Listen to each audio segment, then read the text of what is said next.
ద్వితీయోపదేశకాండము 5వ అధ్యాయము. మోషే ఇశ్రాయేలీయులందరినీ పిలిపించి ఇట్లనెను, ఇశ్రాయేలీయులారా, నేను మీ వినికిడిలో నేడు చెప్పుచున్న కట్టడలను విధులను విని వాటిని నేర్చుకొని వాటిననుసరించి నడువుడి. మన దేవుడైన యెహోవా హోరేబులో మనతో నిబంధన చేసెను. యెహోవా మన పితరులతో కాదు, నేడు ఇక్కడ సజీవులమైయున్న మనతోనే ఈ నిబంధన చేసెను. యెహోవా ఆ కొండ మీద అగ్ని మధ్య నుండి ముఖాముఖిగా మీతో మాట్లాడగా మీరు ఆ అగ్నికి భయపడి ఆ కొండ ఎక్కలేదు.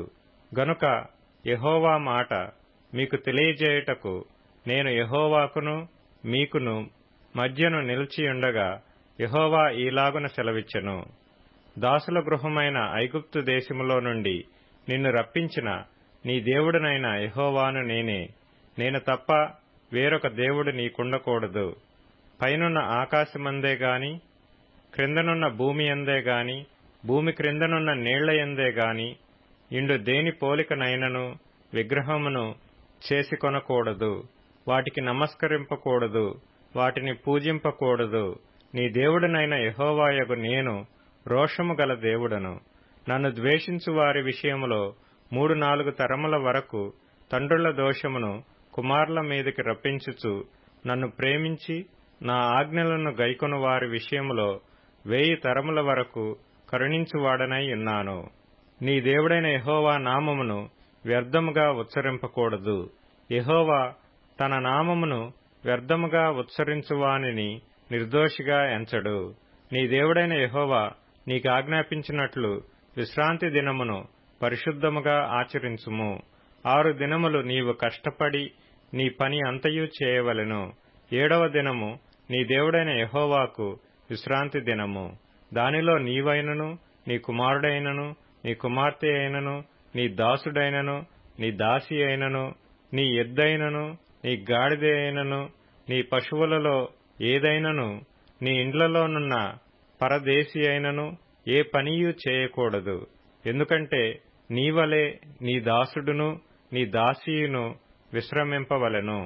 నీవు ఐగుప్తు దేశమందు దాసుడివై ఉన్నప్పుడు నీ దేవుడైన యెహోవా బాహుబలము చేతను చాచిన చేతి చేతను నిన్ను అక్కడ నుండి రప్పించినని జ్ఞాపకము చేసుకొనుము. అందుచేతను విశ్రాంతి దినము ఆచరింపవలెనని నీ దేవుడైన యెహోవా నీకు ఆజ్ఞాపించెను. నీ దేవుడైన యెహోవా నీకనుగ్రహించు దేశములో నీవు దీర్ఘాయుష్మంతుడవై నీకు క్షేమము కలుగునట్లు నీ దేవుడైన యెహోవా నీకాజ్ఞాపించినలాగున నీ తండ్రిని నీ తల్లిని సన్మానింపుము.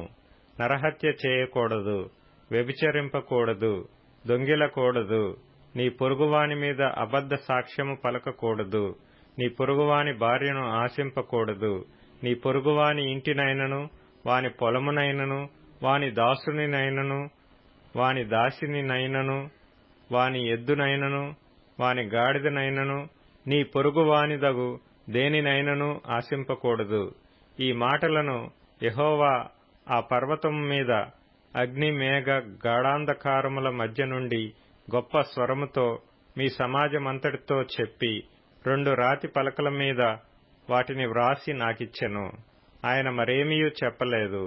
మరియు ఆ పర్వతము అగ్ని వలన మండుచున్నప్పుడు ఆ చీకటి మధ్య నుండి ఆ స్వరమును విని మీరు అనగా మీ గోత్రముల ప్రధానులను మీ పెద్దలను నా యొద్దకు వచ్చి, మన దేవుడైన యెహోవా తన ఘనతను మహాత్మ్యమును మాకు చూపించెను. అగ్ని మధ్య నుండి ఆయన స్వరమును వింటిమి. దేవుడు నరులతో మాట్లాడినను వారు బ్రతుకుదురని నేడు తెలుసుకొంటిమి. కాబట్టి మేము చావనేలా? ఈ గొప్ప అగ్ని మమ్మను దహించును. మేము మన దేవుడైన యెహోవా స్వరము ఇక వినిన ఎడల చనిపోదుము. మావలే సమస్త శరీరులలో మరి ఎవడు సజీవుడైన దేవుని స్వరము అగ్ని మధ్య నుండి పలుకుట విని బ్రతికెను? నీవే సమీపించి మన దేవుడైన యెహోవా చెప్పునది యావత్తూ వినుము. అప్పుడు మన దేవుడైన యెహోవా నీతో చెప్పినది యావత్తు నీవే మాతో చెప్పిన ఎడల మేము విని దాని గైకొందుమని చెప్పితిరి. మీరు నాతో మాట్లాడినప్పుడు యెహోవా మీ మాటలు వినెను. అప్పుడు యెహోవా నాతో ఇలాగు సెలవిచ్చెను, ఈ జనులు నీతో చెప్పిన మాటలు నేను వినియున్నాను. వారు చెప్పినదంతయు మంచిదే. వారికిని వారి సంతానమునకును నిత్యమును క్షేమము కలుగునట్లు వారు నాయందు భయభక్తులు కలిగి నా ఆజ్ఞలన్నిటినీ అనుసరించు మనస్సు వారికుండిన మేలు. మీ గుడారములలోనికి తిరిగి వెళ్ళుడని నీవు వారితో చెప్పుము. అయితే నీవు ఇక్కడ నా యొద్ద నిలిచియుండుము.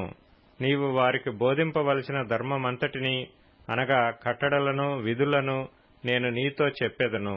వారు స్వాధీనపరచుకొనున్నట్లు నేను వారికిచ్చుచున్న దేశమందు వారు అలాగు ప్రవర్తింపవలెను. కాబట్టి మీరు కుడికే గాని ఎడమకే గాని తిరుగక మీ దేవుడైన యెహోవా ఆజ్ఞాపించినట్లు చేయుటకు జాగ్రత్త పడవలెను. మీరు స్వాధీనపరచుకొనబోవు దేశములో మీరు జీవించుచు మేలు కలిగి దీర్ఘాయుష్మంతులగునట్లు మీ దేవుడైన యెహోవా మీకు ఆజ్ఞాపించిన మార్గములన్నిటిలో నడుచుకొనవలెను.